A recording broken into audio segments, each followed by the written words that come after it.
देखो आज अपने बात करेंगे प्रतिरोध के बारे में, जिसमें क्या है तो अपना जो आज का जो है वो भाग 6 रहेगा। क्योंकि इससे पहले अपने प्रतिरोध पर जो अपने 5 वीडियो पहले बना चुके हैं, जिसमें क्या है अपने प्रतिरोध कितने प्रकार के होते हैं, प्रतिरोध किस पर निर्भर करता है, प्रतिरोध का टेम्परेचर है, तापमान, गुणांक है, इन पर सभी से विस्तार से चर्चा की हुई है। तो आप पीछे वाली वीडियो को जरूर देखें। आज का अपना रहेगा भाग 6। भाग 6 पढ़ेंगे प्रतिरोध के बारे में, जिसमें क्या अपने 2 टॉपिक पर चर्चा करेंगे, एक तो प्रतिरोध के गुण पर और एक प्रतिरोध की श्रेणियों पर।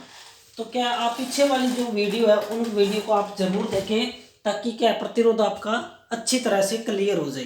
तो पीछे जो अपने भाग अब से 5 भाग पढ़ चुके हैं, उन 5 भागों को क्या है 10-10 मिनट की शॉर्ट वीडियो है, तो आप उन भागों को एक बार जरूर देखें, ताकि क्या प्रतिरोध आपका अच्छी तरह से क्लियर हो जाए। और साथ साथ इसको नोट्स पे या अपनी कॉपी पे जैसे भी आपको लिखना है तो आप उसको तैयार कर लीजिए, ताकि क्या है आपका अच्छी तरह से क्लियर हो जाएगा। तो अपने क्या शॉर्ट वीडियो ही बनाएंगे, और शॉर्ट वीडियो से क्या है जितना टॉपिक छोटा होता है उतना ही जल्दी याद रहता है। तो अपने चलते हैं अपने मुख्य टॉपिक पर, भाग 6 पर, जिसमें अपने पहले बात करेंगे प्रतिरोध के गुण के बारे में। तो प्रतिरोध के गुण के बारे में चर्चा करने से पहले थोड़ी सी मैं आपको बता देता हूँ कि जो प्रतिरोध होता है उसे आर से प्रदर्शित किया जाता है, रेजिस्टेंस से प्रदर्शित किया जाता है। पहली बात तो ये प्रतिरोध होता है वो क्या है, उसकी जो इकाई होती है वो ओम होती है। क्या होती है? ओम होती है। उसके बाद एक होता है प्रतिरोध, एक होता है प्रतिरोधकता, एक होता है प्रतिरोधकता। देखो ज्यादा थोड़ा सा डिफरेंस है, एक होता है प्रतिरोध, एक होता है प्रतिरोधकता। तो प्रतिरोधकता की जो इकाई होती है वो ओम सेंटीमीटर होती है भाई, ओम सेंटीमीटर होती है, और प्रतिरोध की ओम होती है। ये बात ध्यान रख लेना भाई। जो प्रतिरोध है उसे अपने ओम से प्रदर्शित किया जाता है, और इसकी जो इकाई होती है ओम होती है। और प्रतिरोध है वो क्या है, जैसे अपने धारा के जो मार्ग में विरोध उत्पन्न करता है या धारा के मान को सीमित करता है, वो प्रतिरोध कहलाता है। ये है प्रतिरोध के बारे में थोड़ी सी बातें। अब चलते हैं प्रतिरोध के गुण के बारे में, कि अपने क्या है इसके अंदर गुण होने चाहिए, जिससे क्या है इसकी क्वालिटी बेस्ट रहे और अपने क्या है सर्किट पे अच्छी तरह से काम करे। तो ये गुण कौन कौन से इसके अंदर होते हैं, तो अपने देखते हैं। देखो प्रतिरोध है एक निष्क्रिय घटक है भाई। क्या है? निष्क्रिय घटक है। निष्क्रिय घटक है कि यह क्या करता है, ऊर्जा की खपत करता है। क्या करता है? निष्क्रिय का मतलब है कि यह ऊर्जा की क्या करता है, खपत करता है। तो जैसे अपना लैंप है वो भी एक क्या प्रतिरोधी है, ऊर्जा की खपत करता है। तो हर प्रकार के क्या प्रतिरोध होते हैं, जैसे अपने रेगुलेटर है जो पंखे के क्या स्पीड को कम या ज्यादा करता है, रेगुलेटर उसके अंदर भी क्या है यूरेका का प्रतिरोध होता है। तो वो भी क्या करता है, उसमें की खपत करता है ऊर्जा की। तो क्या प्रतिरोध है वो एक निष्क्रिय युक्ति है जो ऊर्जा की खपत करता है। शॉर्ट भाषा में सीधा सा बता दिया। आगे नेक्स्ट है प्रतिरोध एक ओमिक युक्ति है। ओमिक क्या है? यह ओम के नियम का पालन करती है। ओमिक क्या है? यह ओम के नियम का पालन करती है। ठीक है भाई।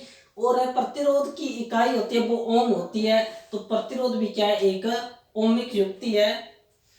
और नेक्स्ट है अपना प्रतिरोध है वो अध्रुवीय युक्ति है। क्या है? प्रतिरोध एक अध्रुवीय युक्ति है।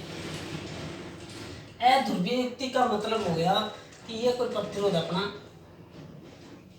ये कोई प्रतिरोध है तो इस पे क्या ध्रुव नहीं लगे होते, प्लस और माइनस नहीं लगे होते। क्या है?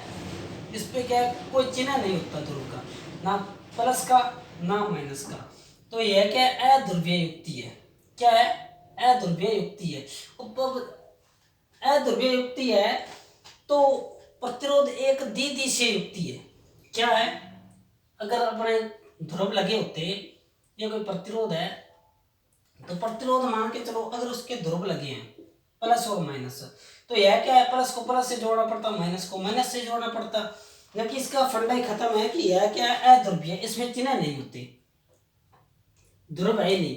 तो ध्रुव नहीं है तो इसको चाहे ऐसे उल्टा प्रयोग में ले ले, कैसे भी ले ले, तो क्या है, यह एक द्विदिशीय युक्ति है। क्या है, यह एक द्विदिशीय युक्ति है, यानी कि यह दोनों दिशाओं में कार्य करती है।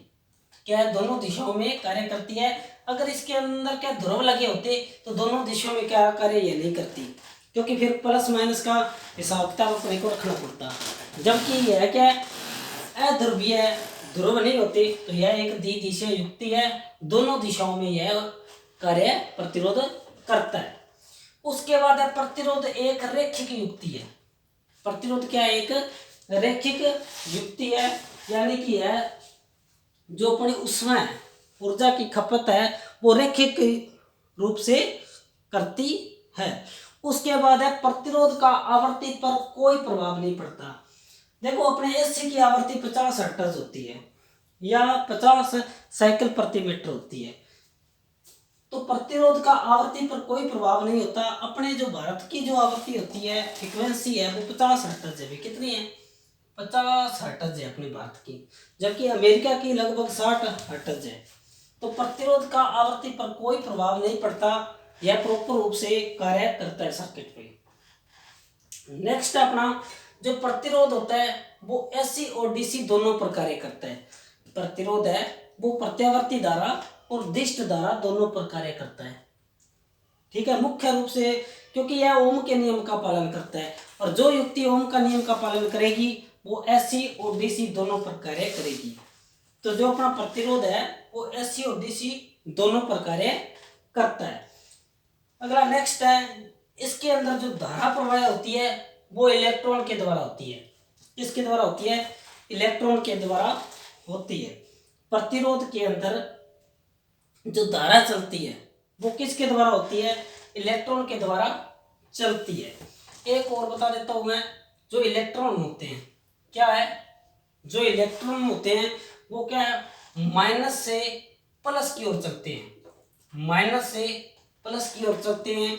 जबकि जो धारा होती है वो प्लस से माइनस की ओर चलती है। ये बात ध्यान रखना भाई, जो अपने इलेक्ट्रॉन है वो माइनस से प्लस की ओर चलते हैं, धारा है वो प्लस से माइनस की ओर चलती है। ऐसे ना मिले तो ऐसे देखने को मिल सकता है, इलेक्ट्रॉन है वो ऋणात्मक से धनात्मक की ओर चलते हैं, धारा है वो धनात्मक से ऋणात्मक की ओर चलती है। तो ये था अपना छोटा सा टॉपिक प्रतिरोध के गुण, तो जिस पे अपने विस्तार से चर्चा की है। यह एक निष्क्रिय युक्ति है, यह एक ओमिक युक्ति है, यह एक अध्रुवीय युक्ति है, यह एक द्विदिशीय युक्ति है, यह रैखिक युक्ति है, आवर्ती का इस पर कोई प्रभाव नहीं पड़ता, और यह एसी और डीसी दोनों पर कार्य करता है, और इसमें धारा प्रवाह इलेक्ट्रॉन के द्वारा होता है। तो ये इंपॉर्टेंट है अपना प्रतिरोध के गुण। तो आप वीडियो का स्क्रीनशॉट भी ले सकते हैं या वीडियो को पीछे करके दोबारा भी देख सकते हैं। तो ये था अपना प्रतिरोध के गुण। और नेक्स्ट अपना प्रतिरोध की श्रेणी। अपने क्या प्रतिरोध के गुण के बारे में चर्चा कर ली, अब नेक्स्ट पढ़ते हैं प्रतिरोध की श्रेणी। तो प्रतिरोध की मुख्य रूप से 3 श्रेणियां होती है, निम्न प्रतिरोध, मध्य प्रतिरोध और उच्च प्रतिरोध। निम्न प्रतिरोध के अंदर वो प्रतिरोध होते हैं जिनका मान 1 ओम से कम होता है, और मध्यम में क्या होते हैं, 1 ओम से थोड़ा ज़्यादा हो, वो मध्यम बीच के अंदर आते हैं, वो मध्य प्रतिरोध होते हैं। और क्या है, उससे सबसे ज़्यादा होते हैं वो उच्च प्रतिरोध होते हैं, वो उच्च श्रेणी प्रतिरोध में आते हैं। तो मुख्य रूप से प्रतिरोध की 3 श्रेणियां होती है, निम्न प्रतिरोध, मध्य प्रतिरोध, उच्च प्रतिरोध। तो चलते हैं अपने टॉपिक पर। निम्न प्रतिरोध, देखो 1 ओम से कम मान के जो प्रतिरोध होते हैं, 1 ओम से कम मान के जो प्रतिरोध होते हैं वो निम्न प्रतिरोध कहलाती है। जैसे अपना आर्मेचर है, आर्मेचर का जो प्रतिरोध होता है वो 1 ओम या 1 ओम से कम मान का होता है। तो आर्मेचर है, शंट है और एमीटर है। एमीटर का भी प्रतिरोध कितना होता है, वैसे तो शून्य होता है, कितना होता है एमीटर का प्रतिरोध, शून्य होता है। ठीक है, और इसके अंदर क्या 1 ओम से कम मान के जो प्रतिरोध है वो निम्न प्रतिरोध के अंदर आते हैं। और आर्मेचर और शंट एमीटर है, इनका जो प्रतिरोध होता है वो 1 ओम से कम मान का होता है, 1 ओम से कम मान का होता है। उसके बाद है मध्य प्रतिरोध। इसके अंदर क्या होता है, 1 ओम से 100 किलो ओम, 1 ओम से 100 किलो ओम के मान के जो प्रतिरोध है वो मध्य प्रतिरोध के अंदर आते हैं। जैसे अपने घरेलू उपकरण है, जितने भी अपने घरों के अंदर जो उपकरण यूज किए जाते हैं वो क्या है, मध्यम प्रतिरोध के अंदर आते हैं। अपने रिले हैं, मोटर है, स्टार्टर है और अर्थ इलेक्ट्रोड है, जिसपे क्या अपने अर्थ करते हैं। तो ये सारी चीजें वो मध्य प्रतिरोध के अंदर आती है। इनका जो मान होता है वो 1 ओम से 100 किलो ओम के अंदर होता है। उसके बाद अपना उच्च प्रतिरोध, इंपॉर्टेंट है ये बड़ा। उच्च प्रतिरोध है, इस वो 100 किलो ओम से अधिक मान के जो प्रतिरोध है, 100 किलो ओम से अधिक मान के जो प्रतिरोध है वो उच्च प्रतिरोध के अंदर आते हैं। और इनके क्या है, इंसुलेशन प्रतिरोध। जैसे क्या इंसुलेशन प्रतिरोध मापना है तो वो क्या मेगर से मापते हैं, याद रख लेना, मेगर। 100 किलो ओम से अधिक मान के जो प्रतिरोध है वो क्या है, जैसे इंसुलेशन प्रतिरोध है ये हाई प्रतिरोध होता है, उच्च प्रतिरोध होता है इंसुलेशन का। तो ये मेगर के द्वारा इंसुलेशन को मापा, प्रतिरोध को मापा जाता है। तो मुख्य रूप से 3 है, निम्न, मध्य और उच्च। निम्न के अंदर आते हैं आर्मेचर, शंट और एमीटर। मध्यम के अंदर आते हैं घरेलू उपकरण, रिले, मोटर, स्टार्टर, अर्थ इलेक्ट्रोड। उच्च प्रतिरोध होता है उसको क्या है, इंसुलेशन प्रतिरोध। उच्च प्रतिरोध को इंसुलेशन प्रतिरोध के नाम से भी जाना जाता है। और उच्च प्रतिरोध है वो इंसुलेशन का सबसे ज्यादा होता है, और इंसुलेशन प्रतिरोध है वो मेगर के द्वारा मापा जाता है। तो ये था अपने प्रतिरोध की श्रेणियां, जिस पर अपने विस्तार से चर्चा की है, और उधर प्रतिरोध के गुण। तो आप वीडियो को क्या द्वारा भी देख सकते हैं, स्क्रीनशॉट भी ले सकते हैं और इसे नोट भी कर सकते हैं। ये मेरा यूट्यूब चैनल है RS electrician theory 29 RS, RS electrician theory 29 RS। इस चैनल को आप लाइक, शेयर और सब्सक्राइब जरूर करें, ताकि क्या आपको इलेक्ट्रीशियन थ्योरी से संबंधित, IT से संबंधित इस चैनल पर आपको वीडियो मिल जाए। तो मिलते हैं अपने नेक्स्ट वीडियो में, तब तक के लिए धन्यवाद। वीडियो को आप लाइक, शेयर और सब्सक्राइब जरूर करें।